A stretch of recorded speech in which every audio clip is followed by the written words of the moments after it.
ajouter à la liste.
Tous et bienvenue aux tribunes de Côte d'Opale Synergie.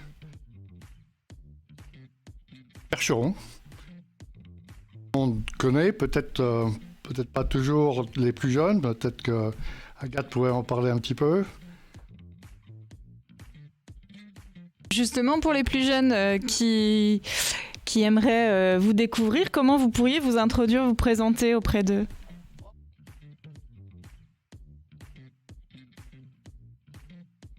Je suis un professeur d'histoire, lycée technique de Lens pendant 20 ans. Je suis un supporter du Racing Club de Lens, un passionné des 100 et or.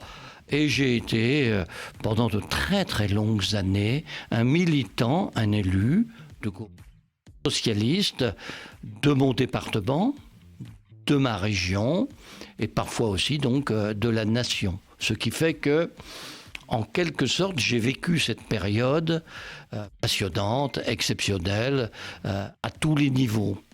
Sereinement, longuement, un peu trop longuement peut-être, comme un notable raisonnable et réformiste.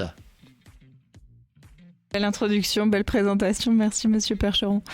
Pour ceux qui nous regardent via les réseaux, donc Facebook, YouTube et Twitch, n'hésitez pas à interagir, n'hésitez pas à envoyer également vos messages, vos commentaires, vos SMS via le numéro de téléphone qui s'affiche sur l'écran. Et nous serons ravis de pouvoir vous poser la question et Monsieur Percheron vous répondra. Monsieur Percheron, peut-être on va commencer par Boulogne.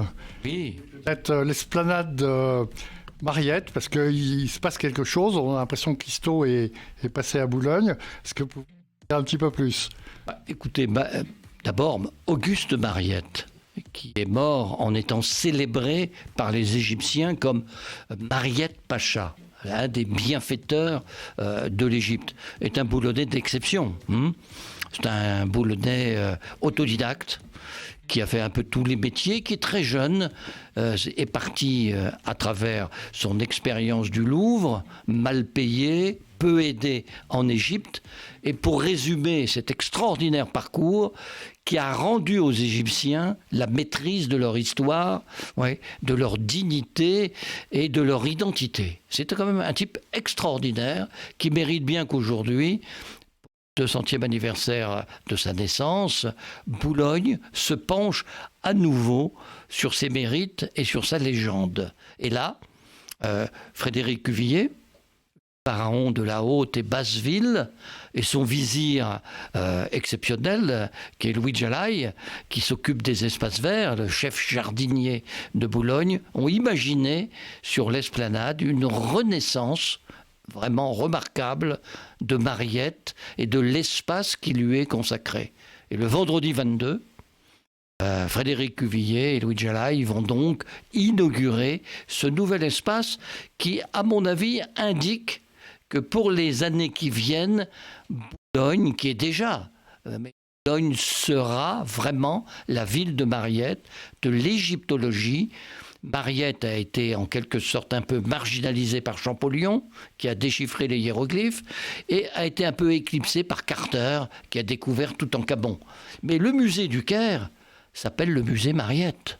Et Mariette est enterrée face au musée du Caire dans un magnifique mausolée de marbre blanc. Donc Mariette est un homme exceptionnel. Mariette, c'était il y a 200 ans. Il y a juste quelques années, on avait un président de région qui s'appelait... Oui. Qui a travaillé sur sur le tunnel sous la Manche, Oui. Le Louvre-Lens, Oui. le stade Pierre-Mauroy à Lille, Oui, oui, et oui, puis oui, la oui. rénovation du stade Bollaert, parce que oui. vous êtes lensois de cœur, donc Oui. c'était pour la Coupe du Monde, d'ailleurs, en Coupe d'Europe de 2016. Absolument. Écoutez, je suis un enfant du bassin minier. J'ai vécu dans une cité minière, au milieu des corons, en face de l'église, où tout jeune garçon, je voyais vivre et battre le cœur de la cité, mais je voyais surtout enterrer les mineurs à 45 ans, 50 ans, morts de la silicose, et qui étaient les pères ou les frères, les grands frères de mes copains. Hein. Et par conséquent, la cathédrale du bassin minier, c'est le Stade Bollard. Et je suis resté fidèle à mes origines, d'abord parce que ça fait 70 ans que je prends la grande allée qui mène à Bollard, et parce que c'est à Bollard, en fait, que le peuple de la mine s'est rassemblé depuis toujours pour communier, pour s'enthousiasmer, et je dirais, compte tenu du destin du bassin minier, pour espérer. Donc, le Stade Bollard. Et au-delà, je considère que les stades sont les endroits aujourd'hui dans la France contemporaine où la cohésion sociale, la communion sociale, l'harmonie sociale fonctionne le mieux. Et je suis très très favorable au sport, au stade, aux salles de sport. Cela me semble essentiel pour la santé de la nation. Je me suis dit, créer de tels événements, enfin de tels stades ou de tels monuments, c'est compliqué.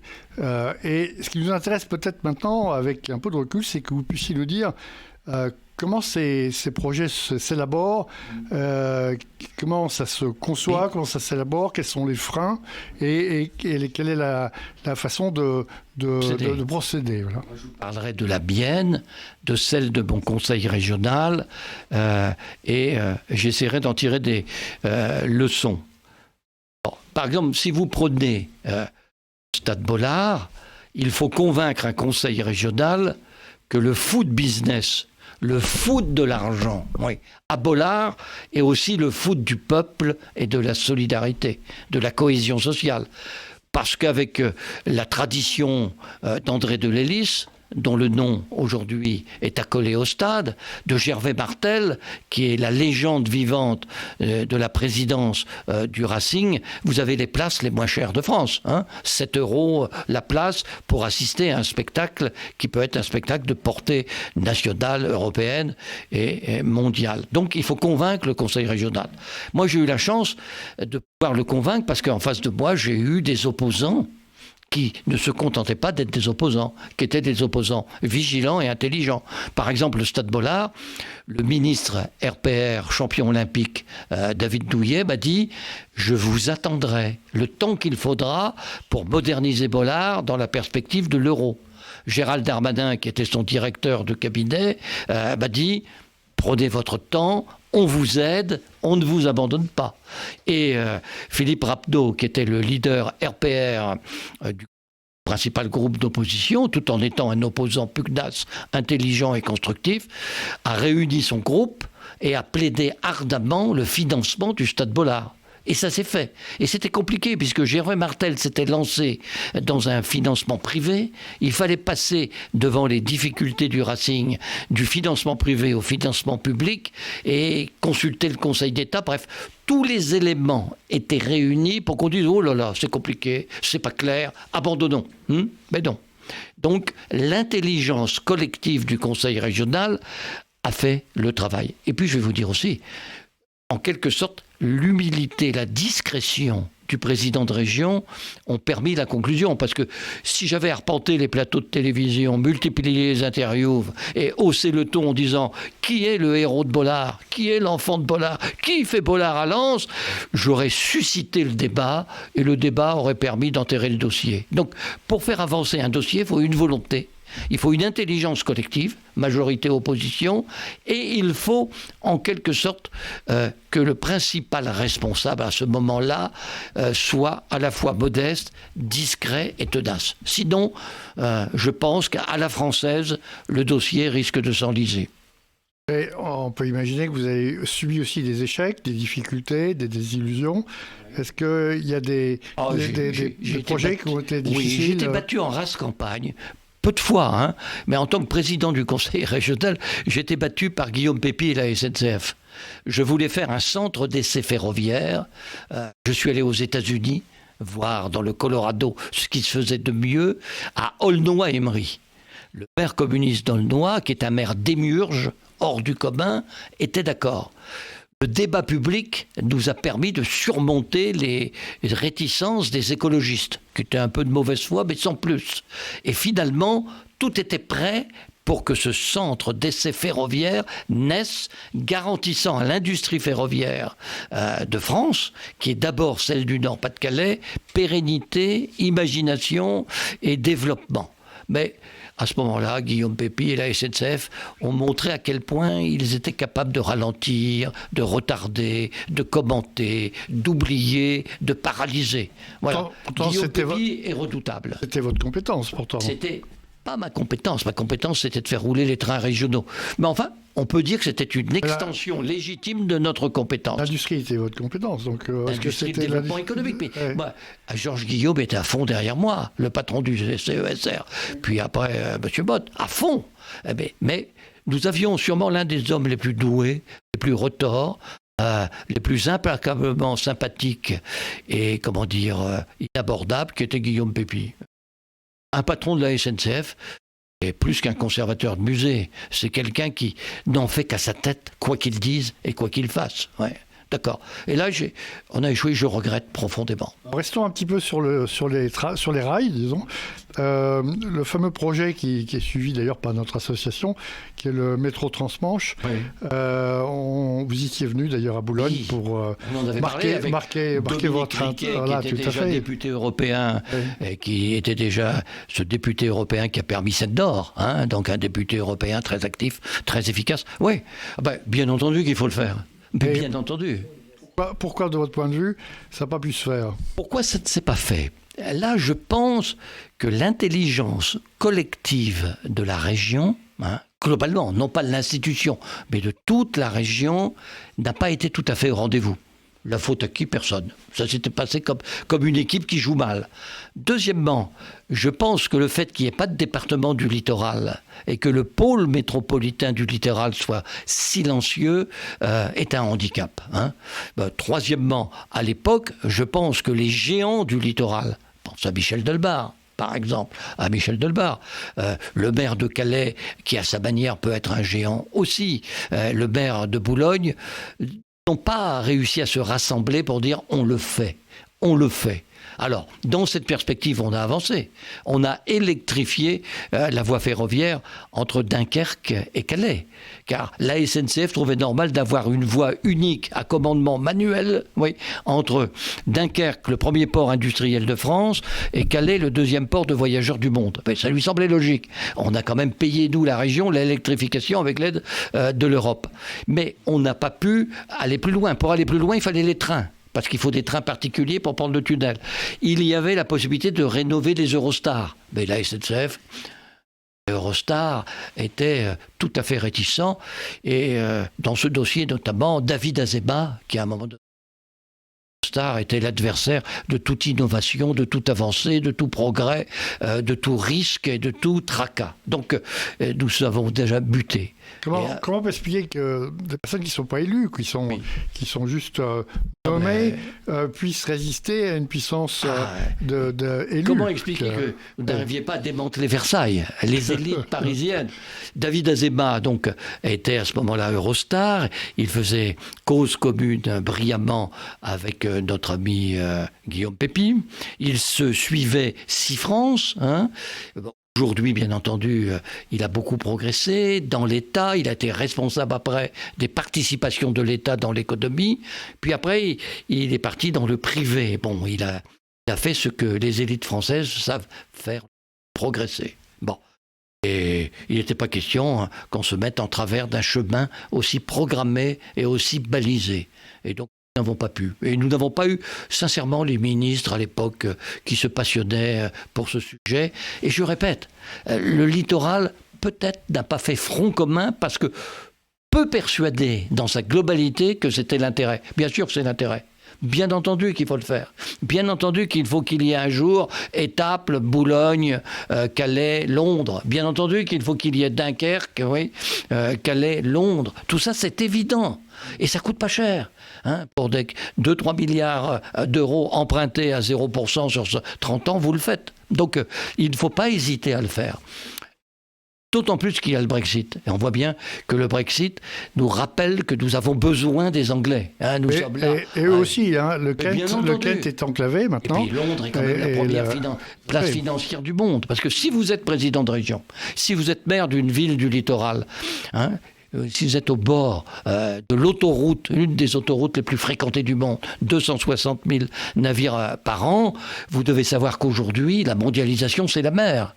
Et que vous êtes au bord de la mondialisation. Et que vous êtes là pour faire que les bretelles d'autoroute, oui, vos ports, oui, captent la mondialisation. Et que votre région, qui est un hub, la Flandre, l'Artois, historiquement un moyeu, une région d'échange, soit totalement à l'écoute du détroit, de la mondialisation et de la première place financière du monde. Pour revenir toujours sur le métro Transmanche, aujourd'hui vous dites il faut le faire. Oui. De votre point de vue, Comment faudrait-il maintenant, aujourd'hui, le mettre en place ? Je crois que c'est le maire de Dunkerque qui était à la tête du pôle métropolitain. Hein, d'accord. Or, le maire de Dunkerque, même lorsque c'était mon ami, mon complice, et ce géant qui était Michel Delbar, lorsqu'on innovait un peu, je pense au TRGV, hein, qui était le seul TERGV d'Europe, utiliser les TGV pour faire des TER, ouais, il se dit, oui, mais est-ce que c'est pas un truc boulonnais, ça ? Totalement boulonnais ? Si, c'est boulonnais. Est-ce que Dunkerque en a vraiment besoin ? Bon, c'est-à-dire qu'il faut absolument que ce que j'appellerais la conférence des ports fonctionne. Hein. Dans cette ouverture sur le monde, si on ne la nie pas, l'atout littoral est essentiel pour le Nord. Si on est raisonnable, si on dit l'économie de marché a gagné, la mondialisation des échanges est une réalité, on le voit aujourd'hui. Ouais. Et finalement, c'est sûrement un bienfait si la régulation minimum se met en jeu. À partir du moment où on se dit ça et qu'on a un littoral et le premier ensemble portuaire français, on ne pense plus qu'à ça. On ne pense plus qu'à ça.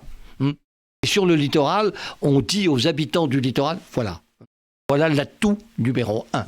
Dans certaines conditions, à condition que la nation soit de telle nature, de efface les tels choix globaux, mais voilà pour le développement économique ce que nous pouvons avoir comme certitude. Nous sommes au bord de l'autoroute. À nous d'en profiter. Alors, il y avait un autre aspect que vous avez beaucoup développé il y a un an maintenant, c'était la troisième révolution industrielle, avec Jeremy Rifkin. Et Philippe Vasseur. Est-ce que vous avez des nouvelles ? Est-ce que vous avez bien sûr. De ce qui se passe et où est M. Rifkin aujourd'hui M. Rifkin parcourt le monde, mange que végétarien, d'accord, surveille sa ligne, renouvelle ses idées, murmure à l'oreille des puissants et voit toujours à peu près juste l'avenir. Mais là, pourquoi on a pu faire la troisième révolution industrielle ? Parce que je vous parlais de Guillaume Pépi, il y a aussi l'anti-personnalité, c'est-à-dire celui qui vous permet en quelque sorte d'avancer. Et Philippe Vasseur est le type même d'homme ressource qui symbolise et qui cristallise l'intelligence collective d'une région. Philippe Vasseur a été ministre, c'est un libéral social, il a été ministre, il a été député, il a été maire, j'en sais quelque chose, j'étais son principal opposant en tant que socialiste, il m'a fait souffrir 1000 morts dans la ruralité de mon département, je lui ai largement pardonné, mais ce ministre de l'Agriculture, qui a été un grand ministre de l'Agriculture, ce président de chambre de commerce, qui a été un très grand président de chambre de commerce, est un homme aux ressources, un homme de synthèse irremplaçable. D'accord. Et son World Forum a permis d'accrocher à Jeremy Rifkin. Et sa proposition de contractualiser avec Jeremy Rifkin a été reprise par la région. Nous nous entendions très bien. Et à partir de là, nous avons franchi une étape décisive. C'est-à-dire que la région du charbon est devenue la région de la troisième révolution industrielle. Car nous sommes des martyrs de la désindustrialisation. Aucune région d'Europe n'a subi le tsunami de la désindustrialisation. Hein. Les habitants du Nord-Pas-de-Calais, c'est le premier atout de la région. Ils ont une qualité essentielle, c'est la résilience, la patience. N'oubliez pas que... au tournant des années 70, lorsque je commence à militer, il y a 173 000 emplois dans le textile. Aujourd'hui, il y en a 12 000. Hein, lorsque je vais au Stade Bollard et qu'on bat les records de production de charbon dans les années 60 et que les internationaux lensois d'origine polonaise symbolisent la nation, il y a 200 200 000 et 150 000 mineurs, 200 à 250 000 emplois dans les houillères. Qu'à Liévin, lors de la grande grève des mineurs, en 1963, il y a 11 000 mineurs, que quand François Mitterrand arrive au pouvoir, avec un programme que la gauche régionale lui a suggéré et qu'il n'a pas vraiment entendu, mais qu'il ne veut pas refuser, qui s'appelle la relance de la mine, il y a 0 mineur à Liévin. 11 000, 0. En une génération. Donc nous avons été littéralement assassinés. Bien sûr. Et manque de bol, au moment où l'État gaulliste reprenait la grande tradition issue du Conseil national de la résistance, du commissariat au plan, Jean Monnet, avec des hommes d'une intelligence rare, avec des techniciens que le monde entier nous enviait, le choc pétrolier de 73 arrête la conversion. L'automobile était arrivée, l'imprimerie nationale était arrivée, Jean Matteoli était le conseiller à la réindustrialisation, tout à fait capable, et là, le choc pétrolier arrive, Georges Pompidou meurt, et la France commence à augmenter les prélèvements obligatoires, à répondre à la crise à sa manière, et qui est une manière tout à fait honorable, mais qui n'est pas une manière de volonté vraiment affichée d'affronter la mondialisation. Et donc ça s'arrête. Alors, l'idée derrière Rifkin, c'était beaucoup de la décarbonisation, notamment de la production d'énergie. Donc, beaucoup d'éoliennes. Ces éoliennes sont aujourd'hui en grand nombre et ça sécrète aussi pas mal d'opposition. Et à côté de ça, il y a les champs éoliens offshore qui ne se sont pas développés dans notre région. Comment expliquez-vous ça ?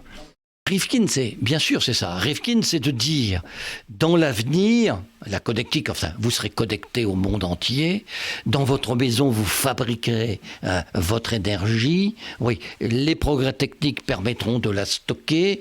Et bref, en quelque sorte, l'Internet du Nord-Pas-de-Calais que vous devez mettre en place, nous l'avons fait avec Dominique Dupilet et avec Patrick Kader. Nous sommes la région la plus avancée dans la fibre. Cet Internet sera l'Internet des communications, l'Internet de l'intelligence, l'Internet de l'énergie. Le réseau permettra de tout faire. Il avait raison.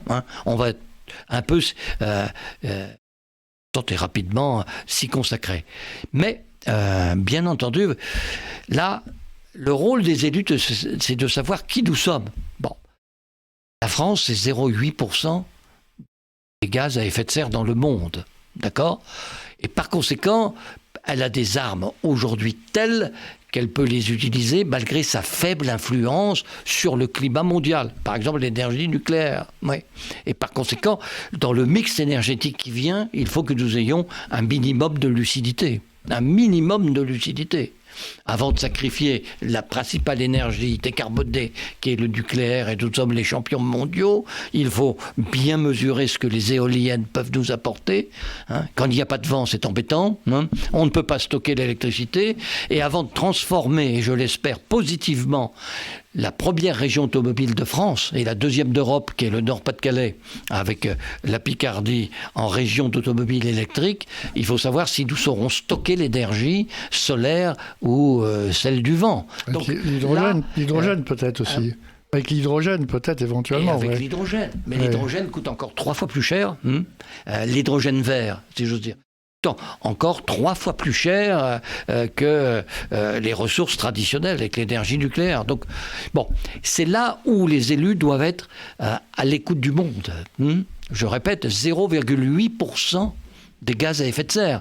Il suffit que les Chinois, comme aujourd'hui, pour éviter la révolution intérieure, le mécontentement des immenses masses, des centaines de millions d'hommes, réouvrent leurs centrales à charbon, construisent des centrales à charbon, pour que tous les effets de la France soient balayés en quelques mois. Par conséquent, sur cette question du climat, il faut que les Français, lorsqu'ils ont, au bout d'un certain temps, des états d'âme, et ils ont toujours des états d'âme, il faut que les Français mesurent que pour la première fois, même face à la décolonisation, ce n'était pas le cas. Et face à la mondialisation économique, ce n'est pas tout à fait le cas. Que pour la première fois, c'est le cas, il n'y a pas de solution dans un seul pays. Vous pouvez, face à la mondialisation, de dire, comme on fait les Français, moi, je joue le contrat social. Et je permets aux salariés français, à quel prix on peut en discuter, d'avoir la protection sociale la plus élevée, la plus complète du monde. Ça ne suffit pas, sans doute, mais ils l'ont. Oui. Vous pouvez, face à la décolonisation, vous pouviez dire, moi je fais la paix à ma manière, oui. Ou je ne la fais pas, ou je fais la guerre. Bon, mais là, face au climat, vous devez avoir l'accord mondial. Si vous n'avez pas l'accord mondial, la solution française est inopérante. Et il ne faut jamais perdre de vue cette solution. Nous avons perdu du temps dans le nucléaire, perdu des compétences. Bon, et je pense que nous nous sommes trompés. Et l'éolien offshore, pour en revenir à cet aspect-là, on voit qu'en Angleterre, ils ont 24% de leurs sources. Oui, pourquoi pas. Et là, je pense qu'on n'aurait plus, l'opposition des Français qui, face aux lignes à haute tension, n'ont rien dit, et face à ces oiseaux immenses que sont les éoliennes, s'inquiètent. Mais l'inconvénient du offshore, c'est que ça ne retombe pas dans la caisse des communes, vous comprenez ? Car les éoliennes se développent parce que les tarifs, les redevances permettent aux communes d'améliorer leur budget. Ah, vous croyez que c'est la raison ? Non, mais c'est une des raisons qui donne la force à un maire de dire à sa population, à 500 mètres d'ici, vous aurez un champ d'éoliennes. Le maire de Fruges, qui est mort il y a peu, hélas, Jean-Jacques Ilmoine, avait d'abord été battu, puis a été réélu sur ce thème. Voilà. Je fais des éoliennes, je donne les moyens économiques, j'ouvre une maison de la santé. Bref, soyons modernes. Ici à Boulogne, il y a beaucoup de marins. Les marins apparemment s'opposent à l'éolien marin. Est-ce que vous pensez que c'est raisonnable ? Quel est votre sentiment ? Je pense que, écoutez, les marins doivent être... Ils font un métier comme les mineurs. Il faut les écouter. Mais là, sur l'offshore, c'est vrai que le détroit est terriblement étroit. Donc, c'est peut-être pas un des endroits qui s'impose. On n'est pas dans l'infini, sur le détroit. Il faut être très prudent. Ouais. D'accord avec eux. Il faut être très prudent. Parce que, vous savez, si vous interrogez le préfet, peut-être que vous allez le faire. Dites-lui de venir. C'est toujours intéressant. Moi, quand j'ai quitté, je l'avais interrogé en lui disant, mais le jour où ce que tout le monde dit est inévitable, un pétrolier coupé en deux par un ferry, se produit, quels sont les moyens de la protection civile de la marée noire ? Vous savez, les moyens ne sont pas extraordinaires. Et je suis allé à Paris, au ministère, et j'ai dit, écoutez, moi je propose de partager l'investissement et le fonctionnement pour protéger nos côtes d'une éventuelle marée noire, d'un Namoco Cadix. On a répondu, non, vous êtes gentil, mais ça, vraiment, ça ne vous regarde pas. C'est la protection civile. Alors, qu'est-ce qui vous laisse le plus de fierté dans tous les projets aujourd'hui ? Ce qui me laisse le plus de fierté, ce qui me laisse, la fierté est un mot très fort, non mais ce qui permet d'être en paix avec ma conscience de notable, ce qui me permet d'être en paix avec mon parcours de social-démocrate. C'est tout simplement que j'ai eu le sentiment quand même, à travers mon parti, j'ai épousé l'aventure de François Mitterrand, je viens de la Convention des institutions républicaines, c'est-à-dire de la toute petite formation qui a, avec François Mitterrand, fusionné et fait le congrès d'Épinay. J'étais présent au congrès. Je suis un survivant aujourd'hui. Et par conséquent, ce qui me rend le plus en paix avec toute cette action, c'est que j'ai toujours eu le sentiment, à la tête de mon parti, ou en tant que conseiller régional ou parlementaire, et notamment conseiller régional, d'avoir contribué modestement, mais réellement, à ce que j'appelle l'intelligence territoriale collective. Moi, j'ai eu le sentiment, quand j'ai quitté mon conseil régional, toutes tendances confondues, malgré la présence monotone, monocorde, monothème de Marine Le Pen, qu'il était plus intelligent à la fin de mes 14 années de modeste présidence qu'au début. Mais que cette intelligence était vraiment la sienne, collective. Et alors comment exprimer à juste titre qu'il faut cette intelligence collective sur le littoral, mais comment convaincre des maires, c'est très simple. Par exemple, l'autre jour, je disais à la fille de Jacques Watté, ce conquistador imprévisible qui était allé en première division avec l'USBCO et qui aujourd'hui est en première division sur la pêche et la transformation du poisson. Je disais à sa fille, Constance, qui d'ailleurs a attiré l'attention compréhension et la bienveillance de Michel Barnier, créer la conférence du littoral, la conférence boulonnaise. Mettez-vous tous d'accord. Les Boulonnais, là, quand même, les pêcheurs, les mareyeurs, les élus, les régionaux, l'État, mettez-vous d'accord. À Boulogne, je l'ai répété lors de l'inauguration, et à mon âge, on commence à radoter, effectivement. J'ai dit, à Boulogne, c'est simple. Priorité numéro 1, aurait dit M. Hilton, à propos de ce qu'il faisait, le poisson. Priorité numéro 2, le poisson. Priorité numéro 3, le poisson. Hilton disait, pour un nouvel hôtel, priorité numéro 1, l'emplacement. Priorité numéro 2, l'emplacement. Priorité numéro 3, le poisson. Vous vous rendez compte qu'à Boulogne, il y a plus de 4000 emplois dans la transformation du poisson. Que les Boulonnais ont un savoir-faire pratique qui est unique. Qu'à Brême, en Allemagne, ils ont décidé de supprimer les pêcheurs parce qu'ils considéraient qu'il fallait mieux transformer le poisson. Et qu'à Vigo, j'ai entendu le patron de la plus grande flotte privée, Pescanova, dire dans un français impeccable, bon, c'est clair, l'avenir, bien sûr, c'est la pêche. Mais il y aura toujours en quelque sorte des manœuvres de la mer qui pêcheront. Je ne suis pas de son avis. Mais l'avenir, c'est la transformation du poisson. Or, Boulogne pêche 30 000, 35 000 et transforme ou accueille plus de 300 000. À ce propos, je crois qu'il y a une question qui est arrivée. Oui, Monsieur Percheron, une question SMS. Que pensez-vous du développement du port de Boulogne? Et deuxième question, quel regard portez-vous sur le discours de Philippe Gobert, président de la Socarinam, dénonçant le fait que le port n'est pas adapté à la construction navale de sa société? C'est un débat. Si M. Gobert était d'accord, nous pourrions passer la nuit, on commencerait par un verre de muscadet et on terminerait par une charte d'avenir sur la construction navale. Vous êtes au cœur du rêve, de l'histoire, de la légende et de l'ambition boulonnaise, la polyvalence du port. Je viens d'y répondre, on dit merveilleux la polyvalence, mais d'abord, 1, le poisson, 2, le poisson, 3, le poisson. Parce que le port de commerce qui chemine avec lenteur, mais avec certitude vers l'équilibre financier, c'est quelques emplois. La plaisance, ce sera quelques emplois. Rien ne peut remplacer les 5 millions de passagers du Transmanche avant le tunnel sous la Manche, si ce n'est les 4 500 emplois de la pêche et de la transformation du poisson. Le cœur, l'avenir de l'économie boulonnaise, c'est Capécure, c'est le poisson. Donc nous sommes bien d'accord. Sur ce, il y a un diamant qui s'appelle M. Gobert et son entreprise, qui dans la compétition acharnée du monde entier construit des bateaux. Formidable. Et il le fait comme un ingénieur de génie, comme un entrepreneur exceptionnel et comme un bricoleur invraisemblable. C'est pas adapté, ceci, cela, on est bien d'accord. Alors, c'est simple. Il faut décider que la construction navale est une priorité absolue du port, que la polyvalence peut être nuancée ou pas, qu'on ne pourra peut-être pas tout faire en même temps, mais il faut que le débat soit tranché.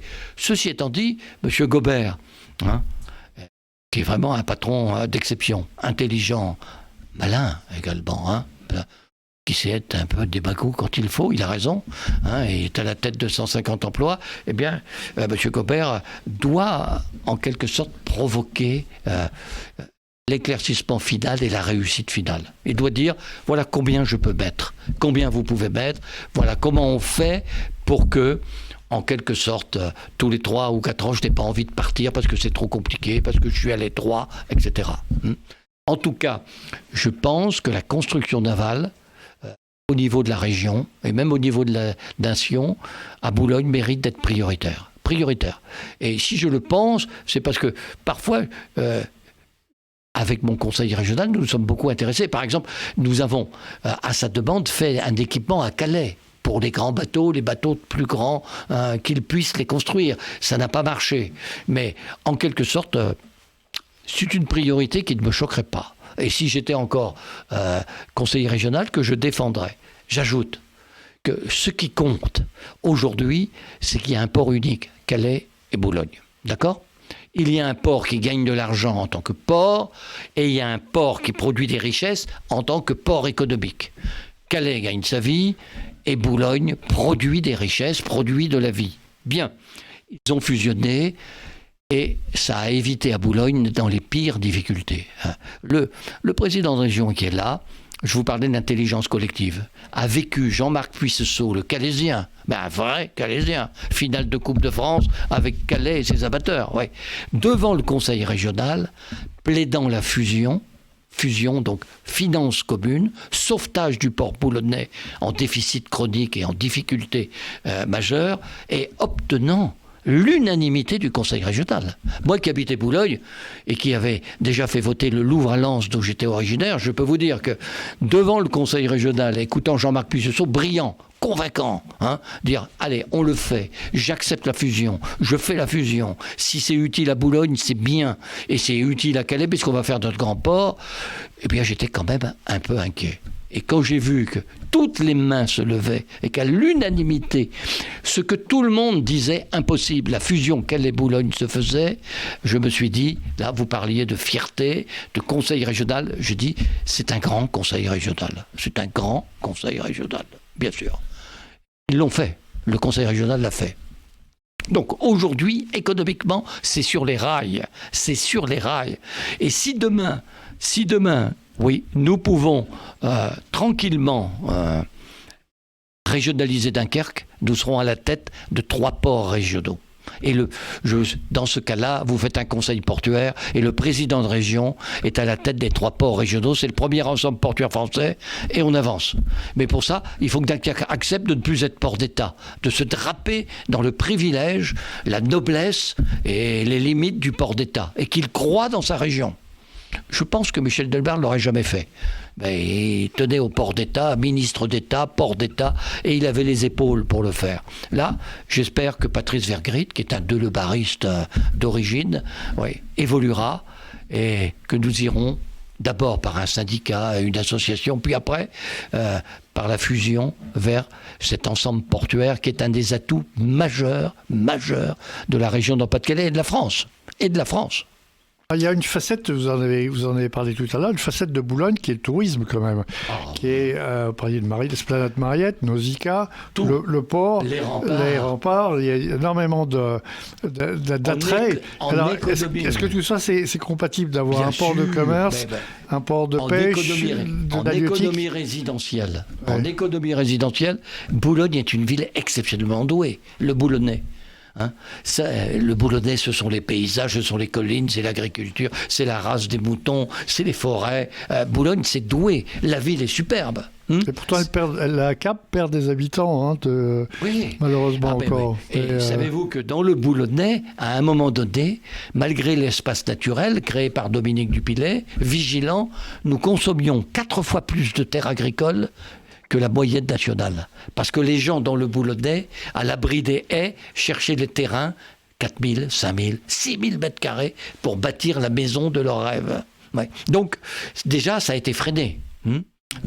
Mais sur les maisons d'hôtes, sur l'accueil des touristes, nous avons absolument des atouts. Là, les élus sont décisifs sur l'économie résidentielle. Qui a réussi ? Léonce Després. Ce qu'a fait Léonce Després du Touquet est un chef-d'œuvre. 44% ou 40% des résidences secondaires du Nord-Pas-de-Calais sont dans l'arrondissement de Montreuil. Quel est l'arrondissement qui a vu sa richesse croître le plus depuis 20 ans ? L'arrondissement de Montreuil. Parce que Léonce Després, en faisant le Touquet, la station des 4 saisons, a attiré les retraités, a attiré les touristes, a attiré les événements. Léonce a eu d'autant plus de mérite qu'il l'a fait seul. Moi, je dois dire que je vais essayer de l'aider, mais je dois dire que le Pas-de-Calais est resté relativement indifférent à cette formidable aventure qui a fait le bonheur du Pas-de-Calais. C'est d'ailleurs paradoxal parce qu'il y a énormément des Lillois, par exemple, qui sont victimes de trafic. Je peux vous dire que ça bouchonne pas mal à Lille et qui sont à 25 minutes de Calais, un petit peu plus pour aller à Boulogne, mais sont vraiment en proximité. Et comment vous expliquez qu'il n'y a pas plus de transfert de population de Lille sur la côte de Pâle ? Je pense que aujourd'hui, Pierre Mauroy, avec ses mains de pianiste, avait des intuitions. il a quand même, au moment où la désindustrialisation nous faisait perdre le plus de sang, il a eu cette intuition du tunnel sous la Manche, de la modernité, du vieux Lille. Ouais. Bon, comme il était très très doué, il a quand même réussi à ce que le président de région que j'étais paye la gare de Lille centrale et les électrifications d'accompagnement.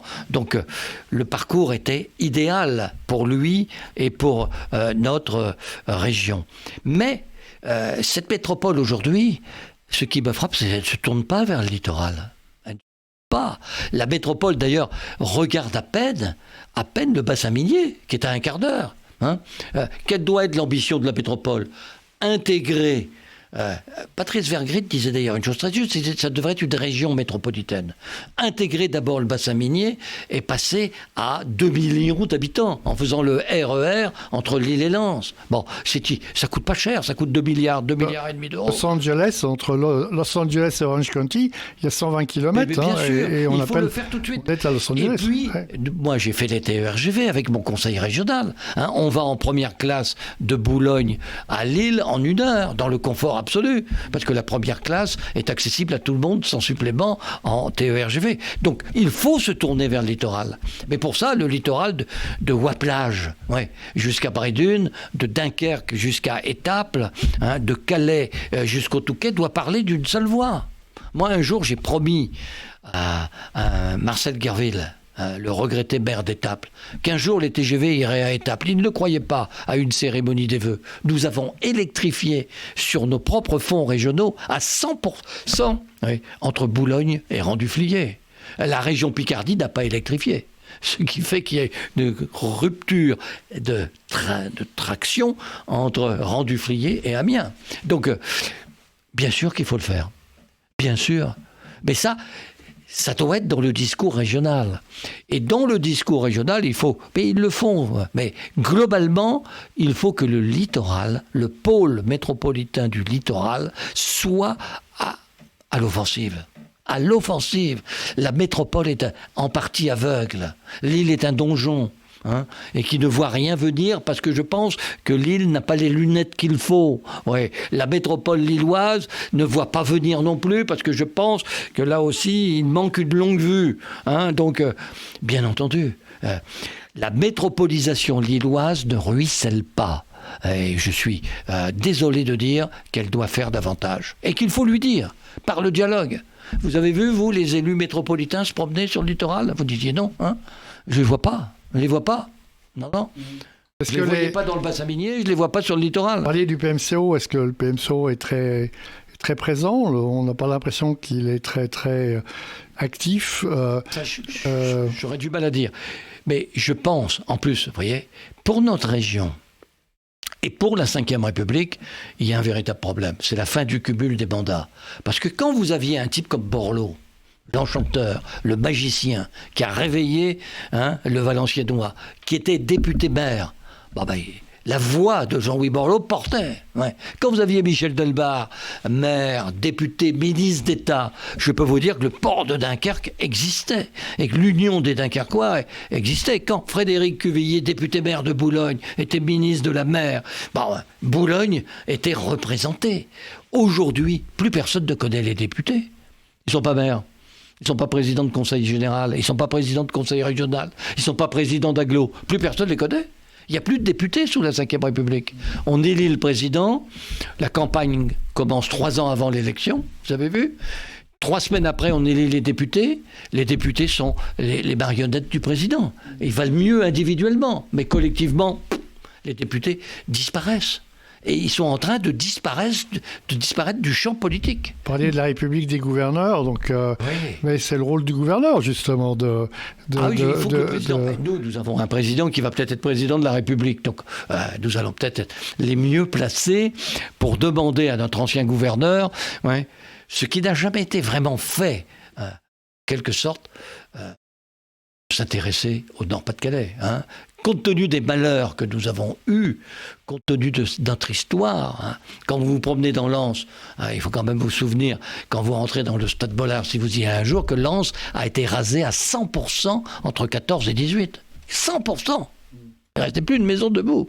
Et vous lisez Jacques Duquesne, ce fait formidable homme du Nord, cet écrivain, ce journaliste remarquable, et vous lisez Maria Vandamme et vous découvrez ce qu'a été dans le bassin minier et dans le Nord-Pas-de-Calais la guerre 14-18. Et puis après, vous entendez Clinton qui, lors de l'anniversaire du débarquement, dit au fond, vous êtes reconnaissants aux Américains, mais je vous admire, parce que c'est vrai, on vous a apporté la liberté. Mais en même temps, on vous a apporté la mort. Et vous pensez aux Portel et aux bombardements. Est-ce qui s'est passé mais donc, on a subi tout ça. Et après, on a subi la désindustrialisation massive, sans se révolter. Les Bretons, dès qu'on leur dit on va vous faire payer 50% du péage sur les poids lourds, hop, les bonnets rouges, et tout le monde s'écrase. Et avec votre expérience maintenant, qu'est-ce que vous suggériez à Mme Bouchard et à Frédéric Huvillier pour justement rien et en tout cas déjà les deux villes de Boulogne-Calais, de revitaliser l'économie résidentielle, par exemple. Écoutez, d'abord la bonne entente. La bonne entente. Mais, attention, ils ne sont pas ennemis, ils s'entendent bien, je pense.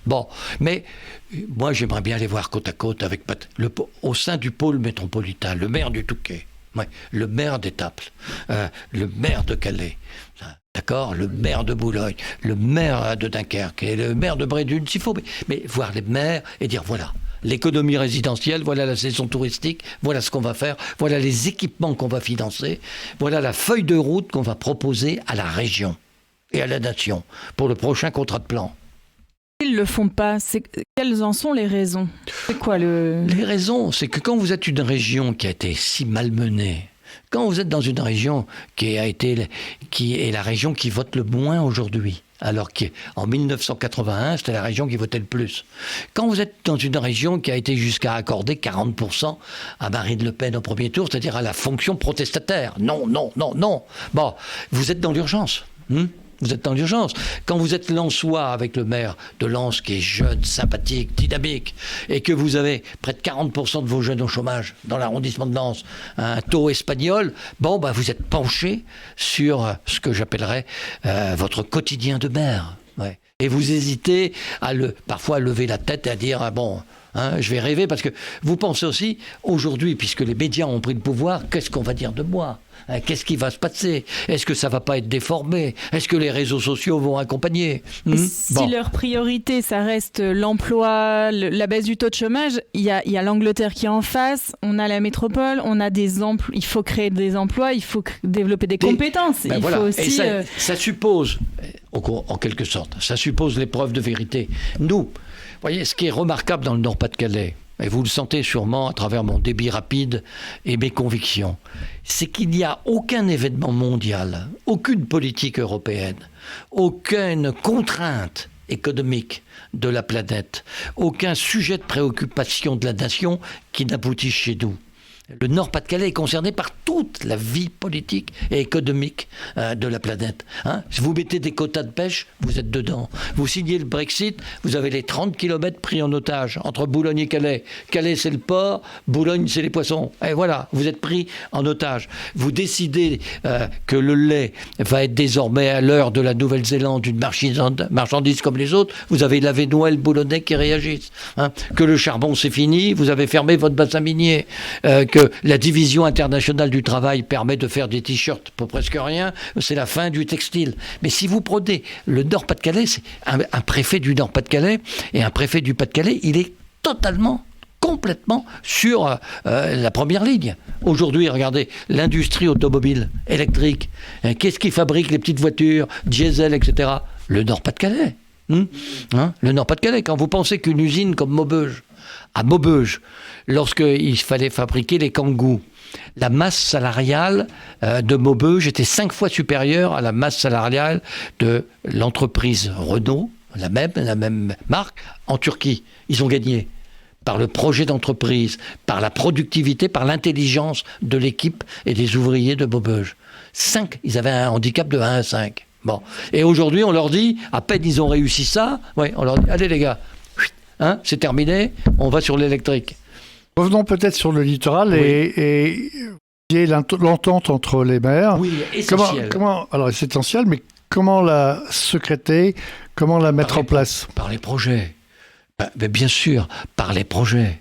Bon, premièrement, les maires du littoral, de mon point de vue, il se trouve que j'étais conseiller régional, sénateur, élu à la proportionnelle, confortable, et que j'ai un immense respect pour le travail des maires, vraiment. Bon, mais la première chose, c'est de parler d'une seule voix. Par exemple, à la SNCF. Oui. Permettre à la SNCF de laisser la gare de Calais-Frettin avec ses escaliers en plein vent. Mais ça n'a pas de sens. La gare de Calais-Frettin doit être la gare au service de toute la région. Moi, un jour, je suis allé à Bruxelles et j'ai dit, voilà, je veux une gare de Frettin qui arrête les Eurostars et qui irrigue toute la région normalement. J'ai dit à la SNCF, je vous parlais du redoutable Guillaume Pépi, j'ai dit, à chaque arrêt d'Eurostar, en gare de Frettin, la région donnera 1 million d'euros par an. Si vous arrêtez 7 fois, 7 millions d'euros. Oh, gardez votre argent, m'a dit Guillaume Pépi. On ne veut pas de ça. Pourquoi ? On ne veut pas d'ennui avec les Anglais. On ne veut pas d'ennui avec les Anglais. Vous vous rendez compte ? Si on arrête à Frettin, ils vont nous dire clandestin. Si on arrête à Frettin, ils vont nous dire immigré. Si on arrête à Frettin, ils vont nous dire amende. Et c'est vous qui paierez. Voilà. Donc, on n'arrête plus. Ce qui fait que sur les 35, 50 trains par jour qui passent à Calais, à Calais-Frettin, on en arrête 2 dans le Nord-Pas-de-Calais. Vous seriez en Bretagne, les paysans se coucheraient sur les voies pour dire « Terminé, vous vous arrêtez ». Dans le Nord-Pas-de-Calais, on est discipliné. Voilà, on ne bouge pas. Oh, du coup, merci pour cette explication. On a une question qui nous vient. Une question SMS qui demande votre avis sur l'action de François Ruffin pour sa région. Il a fait un film qui a eu beaucoup de succès. Merci patron. Il exerce la fonction tribunicienne. C'est-à-dire, il est contre. C'est-à-dire qu'entre François Ruffin et moi, il y a un monde d'écart. Moi, je considère que l'économie de marché a gagné la partie. Et vraisemblablement, définitivement. Bien entendu, c'est la propriété, la liberté des moyens de production et la liberté d'échange nécessitent, du point de vue d'un social-démocrate, d'un Français, d'un réformiste ou d'un libéral, la régulation de l'État. Le marché est aveugle. Bon, il peut être reconnu comme fabricant de richesse, il ne doit pas être accepté comme régulateur ou loi unique, exclusive. Donc, l'économie de marché a gagné, premièrement. Deuxièmement, face à cette victoire de l'économie de marché, quelle a été la réponse de la France ? De Georges Pompidou à Giscard d'Estaing, en passant par François Mitterrand, s'inspirant du Conseil national de la résistance, et par Nicolas Sarkozy et Jacques Chirac également. Et Emmanuel Macron, n'arrivant pas, à tort, à mon avis, à préciser sa pensée aujourd'hui. Nous avons répondu à la mondialisation par le contrat social. Protéger les Français. Et aujourd'hui, les Français sont les plus protégés du monde. Ouais, c'est tout, c'est comme ça. Alors on peut dire c'est insuffisant, c'est pas vrai. Moi je vais interroger un tel type qui est au SMIC qui vous dira tout ça est vrai. Mais globalement, avec 34% du PIB dans la protection sociale, nous faisons la course en tête. Nous avons le maillot jaune ou le maillot rose, si vous voulez, ou le maillot bleu, si vous êtes gaulliste, de la protection sociale. Ouais. Numéro 1 au monde, 4 points devant l'Allemagne. C'est-à-dire pratiquement 100 milliards d'euros devant l'Allemagne. Bon, nous l'avons fait. Mais depuis que nous avons choisi pour le faire, ça, la zone du monde la plus ouverte, l'Europe, la zone du monde la plus ouverte, la plus pénétrée par le marché mondial, et que nous avons choisi en même temps, François Mitterrand et Helmut Kohl, l'euro, une monnaie qui est surévaluée de 20% pour la France, par rapport à notre capacité de protection, nous avons sacrifié l'industrie française.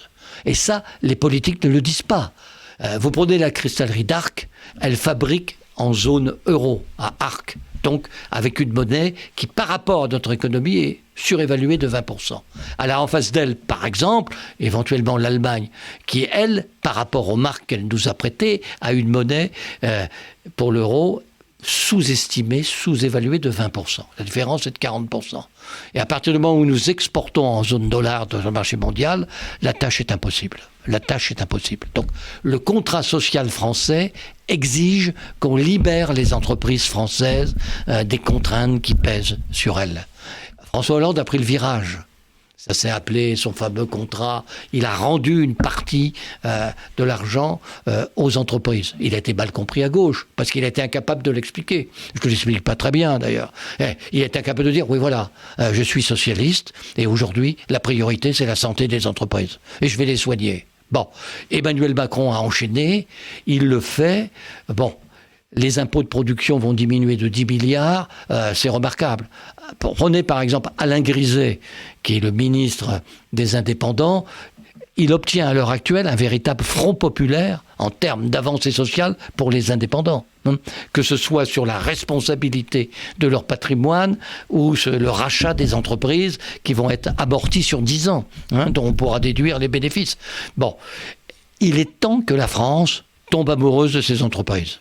Et pour qu'elle tombe amoureuse des entreprises, il n'y a sûrement qu'une seule solution, c'est le social-démocrate qui vous le dit, c'est de revenir.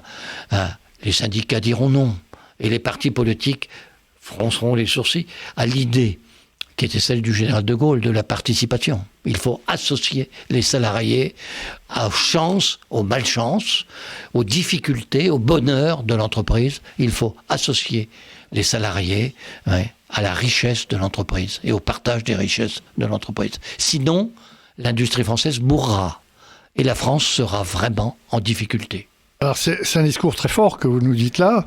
Mais je le pense sincèrement. Oui, mais un petit peu à contre-pied de ce qui était anciennement les partis dans lesquels vous étiez issus. Oui. Et comment faire passer ce message? Alors, si écoutez, aujourd'hui, ce message de nous ne réalisme. risquons plus rien. Lorsque votre candidate à la présidentielle, très gentille, bon, très appliquée, qui n'a pas bien sûr la stature d'une présidente, est à 4 ou 5%, vous pouvez au moins dire la vérité aux Français. De dire que le rôle historique de la social-démocratie a toujours été, au nom de la complexité, de considérer que le partage des richesses devait s'accompagner de la production des richesses. Et que même que la production des richesses devait entraîner le partage des richesses. Il faut le dire. Et que les Français, qui sont le peuple des pays développés le plus rétif face à l'économie de marché, le moins confiant face à l'économie de marché, le plus pessimiste au monde, 178e, sur l'avenir de la planète et de l'économie mondiale, que le peuple français doit accepter par référendum, je pense, que nous allions vers le modèle français issu de la résistance, issu de la Ve République, que nous allions vers ce modèle en élargissant ses bonheurs, ses chances, mais aussi, en quelque sorte, ses responsabilités. En bref, du courage. Du courage, la vérité. Et la vérité. Ça me fait plaisir de vous entendre dire ça. C'est vrai? Ouais. Je ne risque plus rien. Donc, c'est pas du courage. Mais moi, quand j'ai vu François Hollande passer d'une politique de la demande, François Hollande a fait un discours au Bourget, magnifique, de type intelligent, Hollande, brillant. Moi, j'ai été 30 ans à la direction du parti. C'est vous dire, j'ai battu les records. 33 ans à la direction du parti. Donc je les connais tous. Tous. Ils me connaissaient tous, me considéraient comme un contremaître sympa, en blouse grise, avec une puissante fédération.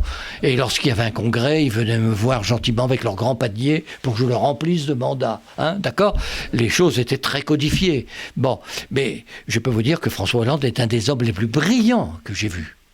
J'ai vu des hommes exceptionnels. François Mitterrand, Pierre Joxe, Laurent Fabius, Jean-Pierre Chevènement, Lionel Jospin, mais c'est Jean Popren. Le débat était extraordinaire. Donc, par conséquent, je considère que nous avons rempli socialement notre contrat. La question sociale, nous l'avons traitée. Mais aujourd'hui, la gauche a obtenu ce qu'elle voulait. Le PS ne pèse plus. Parce que même quand Jospin est allé aux élections en 2002 avec le bilan le plus positif qu'on puisse imaginer, croissance économique, baisse du chômage, création d'emplois, couverture maladie universelle, semaine de 35 heures, il a été éliminé. Toute la gauche a été candidate contre lui, comme aujourd'hui. Toute la gauche a dit Jospin, non, 5 ans, non, on fera mieux que Jospin. Donc aujourd'hui, on parlait de François Ruffin, Mélenchon qui vient du PS, je pense Christiane Taubira qui ne veut pas qu'on soit vacciné, enfin bref, toute cette gauche, et je pense, est heureuse. Il n'y a plus de PS. Il n'y a plus de PS. Et puisqu'il n'y a plus de PS, il faut que la vérité du PS existe. Il n'y a plus de PS, non. Sauf que l'avenir de l'Europe, c'est un avenir soit social-démocrate, soit social-libéral. Voilà. Ce qui se passe en Allemagne, par exemple. Et c'est d'autant plus nécessaire que si on ne dit pas la vérité, et si on ne dit pas que les Français sont les plus protégés du monde, on n'ajoute pas que c'est d'autant plus remarquable pour les politiques qui ont gouverné dans la continuité la France, toutes tendances confondues, qu'on l'a fait avec le taux de syndicalisation le plus faible de tous les pays développés. Dans le monde de l'entreprise privée, il y a 5 à 6% de syndiqués, pas plus. D'accord ? Donc avec un rapport capital-travail qui n'était pas spécialement favorable aux travailleurs. Donc le social-démocrate qui vous parle, le socialiste qui vous parle, au soir d'un long parcours, modeste, mais qu'il pense relativement efficace, est tout à fait en accord avec lui pour vous dire la protection sociale des Français est exemplaire. On peut l'améliorer à une condition, c'est de considérer que l'entreprise ne peut pas tout et que dans le marché mondial, on ne peut pas lui demander l'impossible. Oui. Et vous croyez que c'est partagé par les... Vous parliez, il n'y a plus de parti socialiste, vous disiez, mais est-ce que les Français partagent cette idée ou Alors, les socialistes, bien sûr, au niveau local, les socialistes sont dispensés de cette question. On ne va pas demander à Frédéric Cuvillier de faire campagne sur la mondialisation, alors qu'il en a tout à fait la capacité, l'intelligence et les responsabilités passées, au moment où il se présente au municipal. Et par conséquent, il pourra rassembler sa population sur un consensus. Mais je pense quand même qu'au moment où je vois mon ancienne vice-présidente, Sandrine Rousseau, être candidate, je vois mon successeur, Xavier Bertrand, être candidat, je vois celui que je rencontrais comme permanent du Parti communiste au Conseil régional, Fabien Roussel, être candidat à la présidence de la République. Je vois mon opposante assise devant moi au Conseil régional, Marine Le Pen, être candidate à la présidence de la République. Je me dis, c'est une primaire du Nord-Pas-de-Calais. Donc, il est peut-être bon que dans le Nord-Pas-de-Calais, les élus, en quelque sorte, puisqu'ils sont tous toutes tendances confondues, candidats à la présidence, acceptent de dire la vérité à leurs électeurs. Et dans le Nord-Pas-de-Calais, 1, nous avons été martyrisés. 2, notre principale richesse, c'est la population.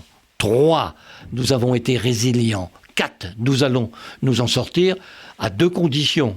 Premièrement, c'est de croire dans l'entreprise, et deuxièmement, c'est de bien savoir et dire à notre population que ce credo dans l'entreprise s'accompagne de la volonté intangible de respecter la protection sociale. Car nous, dans le Pas-de-Calais, nous avons tenu bon grâce au modèle social français. Aujourd'hui, il est financé et il est d'une importance telle que nous devons réfléchir pour le maintenir, mais faire en sorte que les entreprises ne soient pas les seules en première ligne responsables de son maintien. Nous devons faire des efforts supplémentaires. Une question ? Percheron, encore une question SMS. Comment voyez-vous les relations avec le Royaume-Uni à l'heure du Brexit sur le plan économique et le plan humain ? Moi, je souhaite que nous négocions. Gérald Darmanin l'a dit, il faut absolument négocier, après l'entente cordiale, une nouvelle mésentente cordiale. C'est-à-dire qu'après le traité du Touquet, qui a été progressivement vidé de ses équilibres, il faut signer un nouveau traité avec les Anglais. Nous avons besoin des Anglais. Indiscutablement, économiquement, ils ont besoin de nous. Et ça doit être fait sur le thème de l'entente cordiale ou de la mésentente cordiale. Nous n'avons absolument pas intérêt les uns et les autres à nous fâcher. Mais quand même, nous sommes les seuls à accepter, là, notamment Gare du Nord et sur le littoral, que la frontière du Royaume-Uni soit chez nous. D'accord ? Et eux, quand nos pêcheurs arrivent à Guernesey, ils convoquent leurs navires de guerre. Il faut cesser, il ne faut pas être ridicule. Il faut qu'ils respectent le Brexit. L'accord du Brexit sur la pêche est globalement favorable aux pêcheurs, globalement, 75%, c'est bien. Honnêtement, je pense que Barnier a remarquablement négocié. Maintenant, il faut que les Anglais n'essayent pas de vider cet accord de sa substance et accordent les licences de pêche quand elles sont légitimes. Et d'après ce que je peux savoir, elles sont toutes légitimes. Donc, ça, c'est au niveau national. Sinon, Ah ben sinon, nous n'avons plus aucune raison de filtrer à Calais, de pourchasser sur les plages. Je croyais que c'est le rôle des gendarmes français d'aller crever les radeaux pneumatiques. Non, franchement, c'est pas notre boulot. Donc il faut être d'accord avec les Anglais. S'ils ne veulent pas d'immigration, bah, qu'ils le disent. Hein, il a gagné les élections sur l'immigration. On n'en veut plus. C'est aux Français de faire le boulot. Trop simple. Non, il faut que Boris Johnson soit raisonnable. Raisonnable. Et d'ailleurs, que pensez-vous de l'appel de la maire de Calais qui a quand même sonné la tirette d'alarme et invité M. Macron à venir pour aborder ce sujet-là? Absolument. Je pense que la maire de Calais est tout à fait dans son rôle. Et puis maintenant qu'il y a le dragon, je pense qu'elle prend de l'assurance. Hein, et c'est une bonne nouvelle pour le littoral.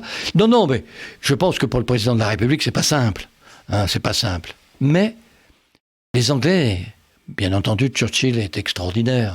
On ne peut jamais oublier que ce peuple immense nous a proposé la fusion en 1940, alors que nous étions exsangues, à terre, et que nous allions disparaître, être rayés de la carte par les nazis. Donc, les Anglais sont des amis. Ils sont venus mourir ici entre 14 et 18, entre 39 et 45. Il faut signer un nouveau traité du Touquet. Il faut un traité, il faut aborder tous les problèmes avec eux. Y compris, je vous parlais du tunnel, y compris, ne pas arrêter les trains en France parce que les Anglais ont peur qu'il y ait des clandestins qui montent à Calais. Enfin, tout ça est ridicule. Ridicule. Alors ici, à Boulogne, on est à 30 minutes de l'Angleterre et on a un taux de bilinguisme qui est très faible, malheureusement, et qui ne progresse pas. Est-ce que vous ne pensez pas que ce serait une priorité que de former toute notre jeunesse au bilinguisme? Il y a la même chose en Angleterre. En Kent, ils sont pas meilleurs que nous. Hein. Surtout que Boulogne. Quand vous lisez l'histoire de Boulogne, en 1900, les Anglais sont 4000 qui vivent à Boulogne. Hein. Ils ont leur presse. Hein. Ils ont leur collège. Les Anglais sont boulonnais. Ouais. Et donc, je pense que, comme vous le disiez, Calais et Boulogne et Dunkerque doivent littéralement dialoguer avec les Anglais. C'est un des éléments essentiels. Qu'est-ce qu'on peut faire pour améliorer ce niveau? Ça coûte pas cher. Hein. Il suffit de se mettre d'accord. Hein. Il suffit de faire... pourquoi pas faire d'immenses campagnes auprès des Anglais, de multiplier les initiatives. Et sur le bilinguisme, ça serait bien que dans toutes les villes du littoral, il y ait un bac bilingue. Tout ça, ça existe. Il faut absolument voir M. Blanquer. Et à ce moment-là, il faut que les collectivités locales, le département du Pas-de-Calais d'abord, le département du Nord, la région, les grandes agglos, disent « on participe ». Mais on participe. On pourrait d'ailleurs assez facilement demander à des profs anglais de venir ici. Mais bien sûr. C'est un plus pour eux. Et les profs français allaient enseigner le français de l'autre côté de la Manche parce qu'ils ont le même problème dans le Kent. Hein. Tout est possible. Tout est possible. Bon, alors je sais bien qu'il y a beaucoup de choses à faire. Mais là encore... il faut... Moi, je serais pour un programme du littoral, je serais pour une charte du littoral. Comme toujours, il faut faire confiance à chacun, il ne faut pas que ça soit contraignant, mais quand je vois la qualité des hommes élus dans le littoral, sur le littoral, je me dis l'intelligence collective du littoral ne demande qu'à naître. Elle existe, mais il faut qu'elle ait une éclosion beaucoup plus visible, beaucoup plus rayonnante. Il ne faut pas qu'ils aient peur, il faut qu'ils y aillent. Qui pourrait être moteur de ce genre de projet? Qui pourrait être moteur, à mon avis, c'est le président du pôle métropolitain qui doit prendre. Il est polytechnicien, hein? Bon, moi qui suis certifié d'histoire géo, quand je vois un polytechnicien, c'est comme si je voyais son bicorne, son habit, son épée. Pour moi, il défile sur les Champs-Élysées, ce qui ne m'a jamais été proposé. Donc, c'est le respect le plus complet. Mais Frédéric Cuvillier, qui est professeur d'université, a été ministre. Et donc, entre le polytechnicien président du pôle métropolitain et le député maire de Boulogne devenu ministre de la mer, ce n'est pas rien. Ouais. Il pourrait y avoir une entente. Et que Natacha se joigne à eux tranquillement. Calais est la première ville du Pas-de-Calais. Ah ouais, c'est une grande ville, Calais. Est-ce qu'on ne pourrait pas faire une zone franche d'éducation, comme ça existe dans l'industrie? C'est une très bonne idée. Une très bonne idée. Mais bien sûr. Ouais. Faire venir Blanquer, alors, pour... je crois qu'il viendrait. C'est un grand ministre de l'Éducation nationale. D'abord, c'est un technicien hors pair, il connaît. Je trouve qu'il a des convictions très fortes. Et je pense que s'il y a un ministre qui est capable à la Jules Ferry de vous donner satisfaction, c'est lui. Il faut le faire venir. Mais pour le faire venir, il faut avoir un projet. Voilà, il faut avoir des idées simples, raisonnables, et dire on commence. Et on se donne 10 ans pour aboutir. Avec le tunnel, c'est assez simple. Hein. Ils peuvent partir le matin et revenir le soir. C'est enfantin. Ça ne coûterait pas très cher. Il faut faire le tunnel. Il faut faire le tunnel.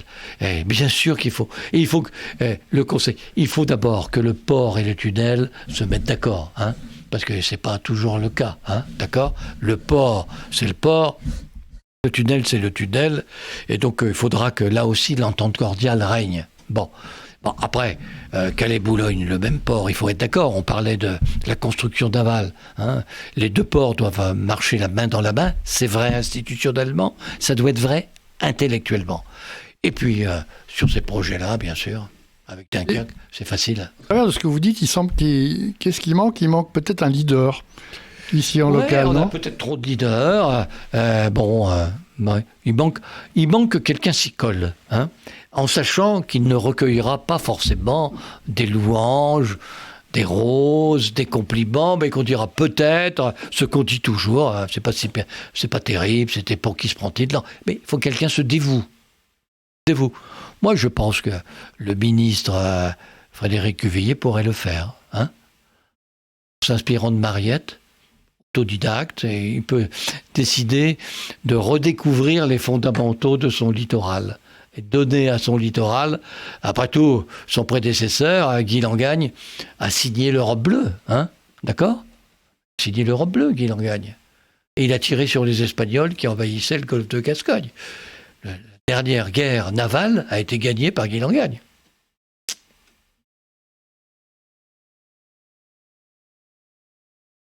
Bien. Bon, eh ben ça y est. Il reste un quart d'heure. Ouais. Est-ce que... On a déjà dit beaucoup de choses. Hein. On a dit énormément de choses. Avec du recul, comment vous voyez, c'est quoi les grandes qualités d'un président de région Un président de région, il faut qu'il connaisse sa région. Hein. Bon, moi j'ai eu cette chance. J'ai été élu. Le Parti socialiste, le parti d'Épinay, mais même son prédécesseur, la SFIO, ont été des très grands partis. Moi, j'ai eu la chance, professeur d'histoire, d'être à la tête de ce parti dans le Pas-de-Calais et d'être conseiller régional pendant 40 ans, vous vous rendez compte, désigné par mes amis et mes camarades, et à la proportionnelle.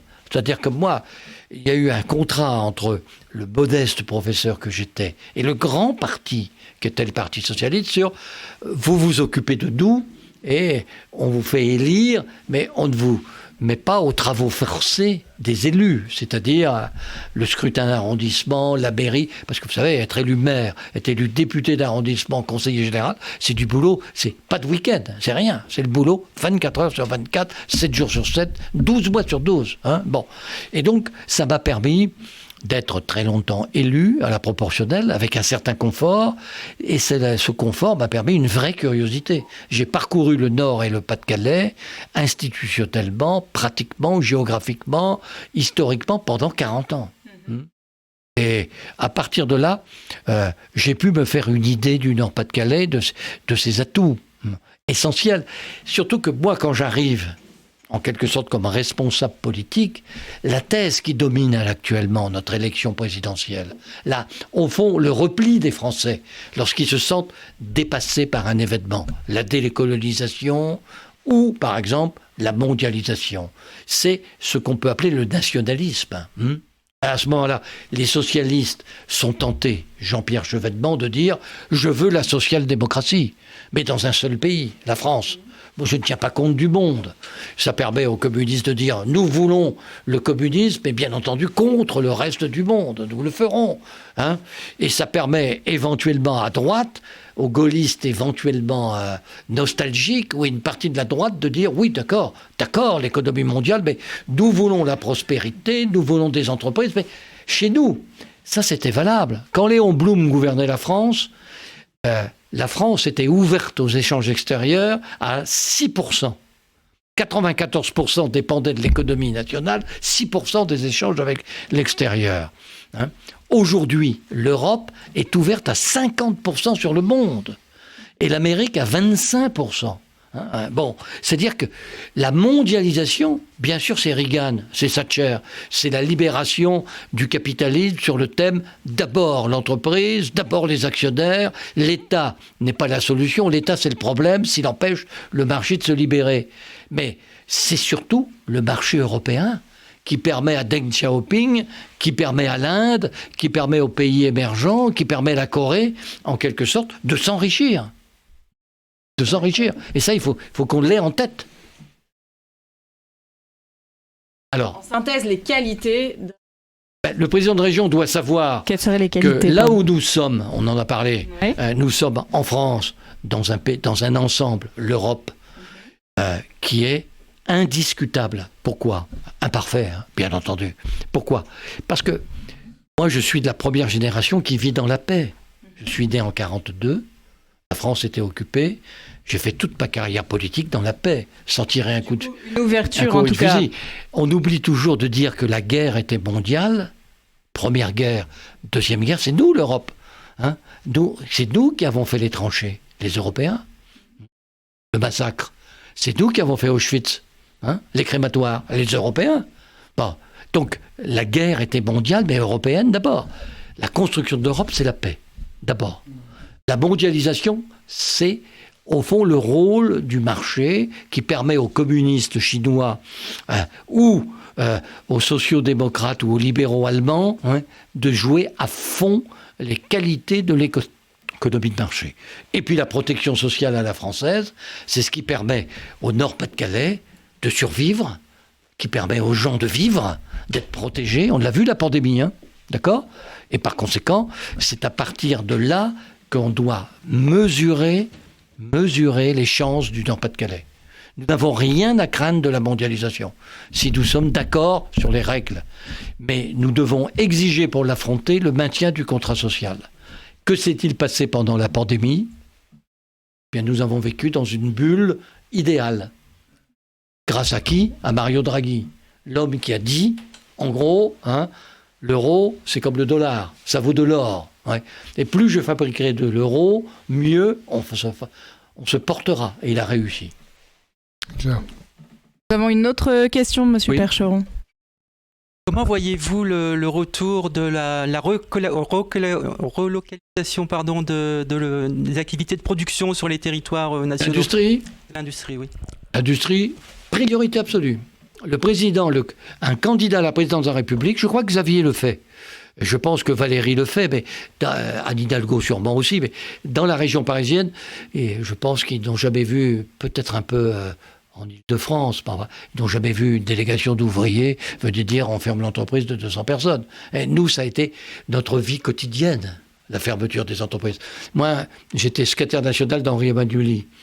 Et Henri Emmanuelli, un jour, on ferme une entreprise, une papeterie de 200 emplois dans les Landes. Pendant un mois, il ouvrait toutes les réunions du secrétariat national du Parti socialiste sur le drame des Landes. Au bout d'un mois, je me suis permis de lui dire, tu sais Henri, une entreprise de 200 personnes qui ferme, c'est la routine dans le Pas-de-Calais.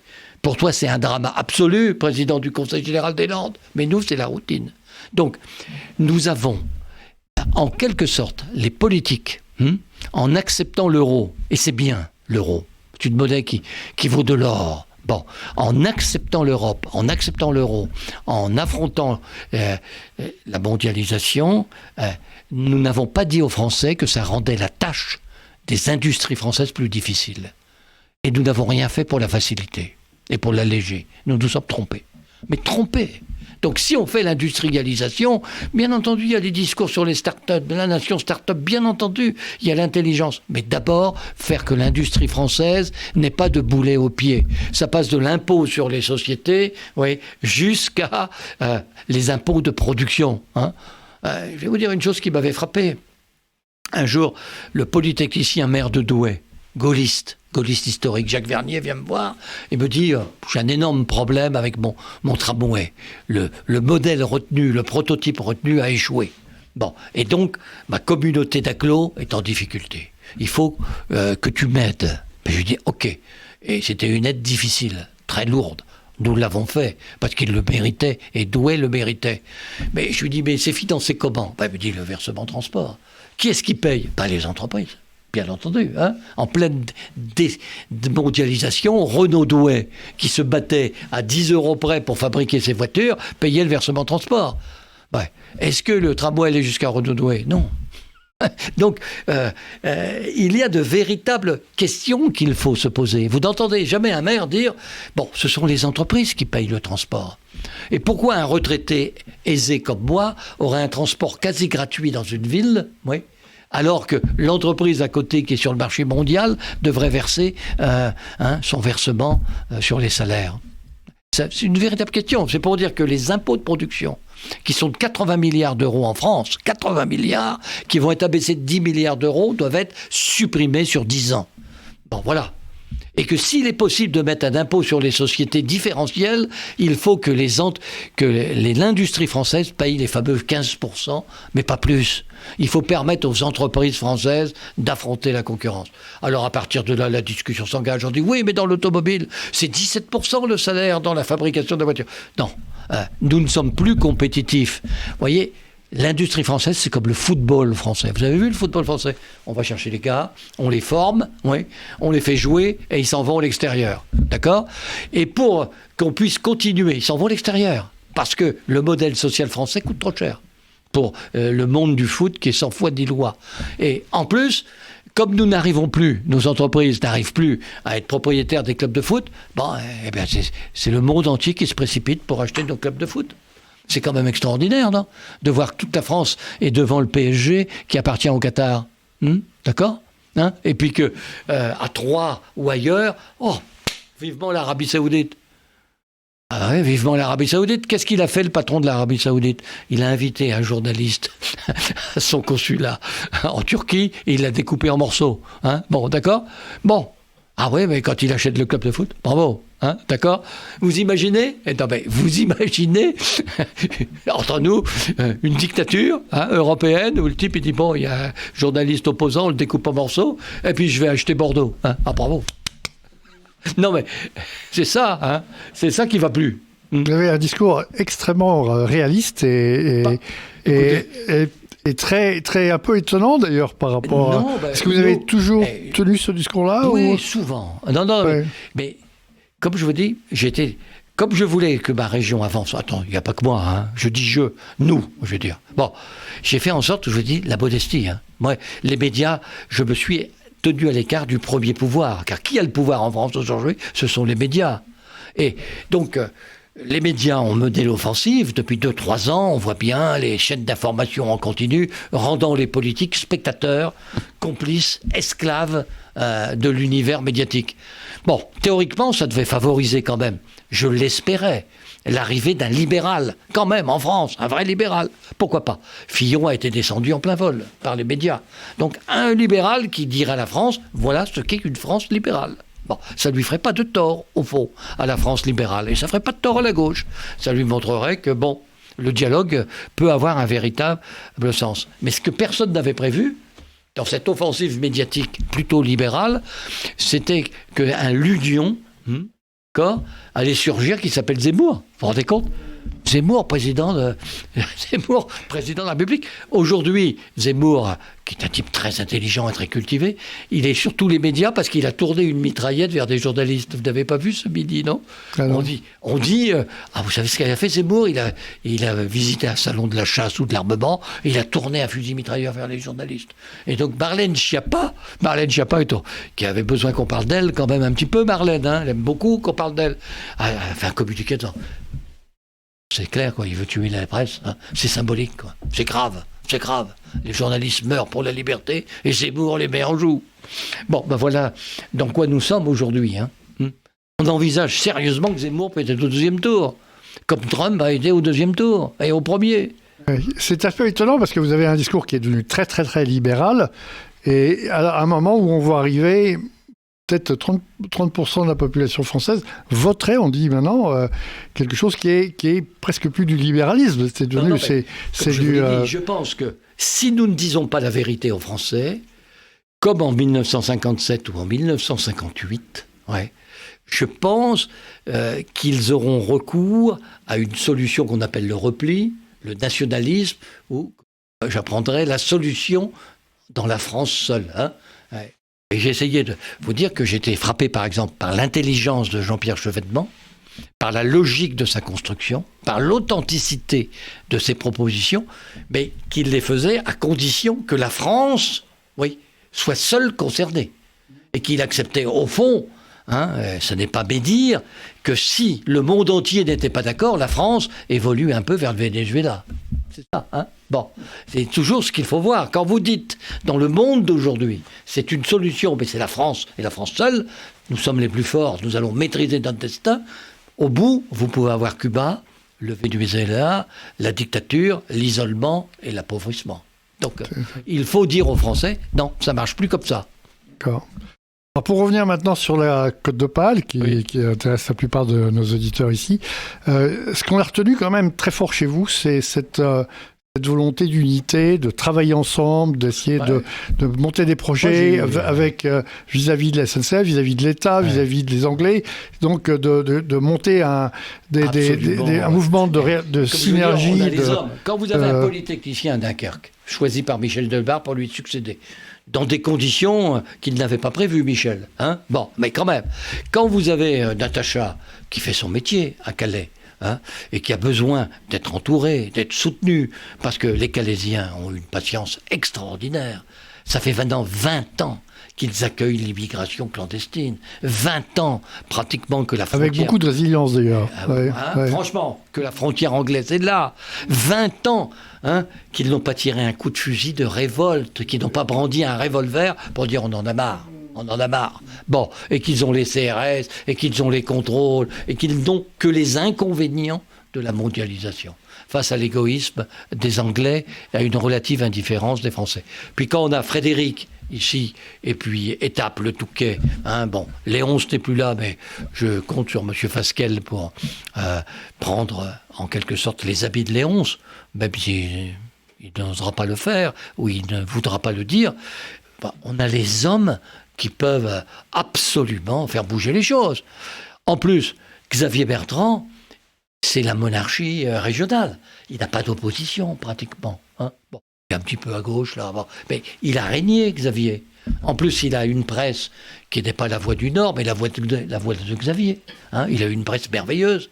Je pense, j'ai fait un calcul sur un an, il a eu 1300 fois plus de photos que moi. Donc, par conséquent, il est en situation d'agir profondément. Quand vous avez aussi un président du Conseil général qui est la sagesse même, l'équilibre même, et dans le Pas-de-Calais, qui a 750 communes rurales, le bassin minier et Arras, je peux vous dire que c'est pas simple. Jean-Claude Leroy, vous avez tous les éléments pour que le littoral joue sa partition.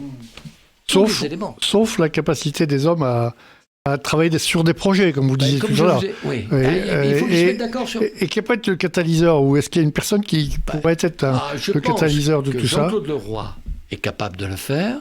Je pense que Frédéric Le Turc est vraiment le maire d'une capitale, du Pas-de-Calais administratif, Arras, d'une ville heureuse, qui ressemble un peu à la France, d'accord ? Et je pense que les élus du littoral ont vraiment la dimension pour bouger. Moi, quand je vois les élus du bassin minier modestes, parce que l'ADN du bassin minier est modeste, les élus du bassin minier ont été écrasés par la bêtise des houilleurs. Quand vous avez une grande entreprise publique comme les houilleurs, où la bêtise a été la reine pendant des années et qui vous a plaqué, abandonné, qui est parti sans se retourner, qui vous a pas laissé un projet, pas un laboratoire, rien, en disant allez, garde ta maison, garde ton charbon, c'est terminé. Bon ben voilà ce qui arrive. Et il faut 1 ou 2 générations pour relever la tête. C'est fait. Bon, eh bien sur le littoral, vous avez les élus pour bouger. Percheron, je vois que le temps a plus que tourné. On avait passé notre quota à louer. Enfin, pas de quota, mais bon. La quota, c'est la patience des auditeurs qui. Temps additionnel, 2 minutes, même pas. Allez, on arrête. En tout cas, je vais vous remercier au nom du Cercle de Synergie d'être venu. Et c'est franchement intéressant et passionnant de vous entendre. Vous avez une connaissance. Parmi d'autres. Non, mais vous avez vraiment une connaissance historique de notre région, de tous ces les petits détails qui font, et puis une vision du présent et de l'avenir qui est loin d'être inintéressant. Hilton pour le poisson, hein, je vous rappelle. À Boulogne, le hub, j'en ai peu parlé, mais enfin, nous pouvons être dans 5 ans la seule région avec Seine-Nord, le tunnel sous la Manche, le réseau ferroviaire, le hub de la France. Ouais. La population et la jeunesse, la région la plus jeune de France, c'est nous. Bref, je pense que nous avons tout en main pour réussir. Le ciel va devenir bleu. Devrait être bleu, avec un peu de décentralisation. Oui. Et bon, il faut que Xavier mette des bottes de 7 lieues. Hein. Invitez-le et dites-lui. Monsieur Percheron est prêt à une souscription pour vous offrir des bottes de 7 lieues. Merci en tout cas de nouveau. Oui, merci à très vous bientôt. De votre patience, de votre indulgence. Juste un petit point pour finir. On vous retrouvera tous, si vous voulez bien, mardi 2 novembre, et ici même dans ce studio. Et on remercie d'ailleurs le DSU s'être prêté au jeu et de nous apporter l'assistance comme ils le font, qu'on fait maintenant régulièrement. Merci et à bientôt. Badge de la région, le DSU. Oui. Et voilà.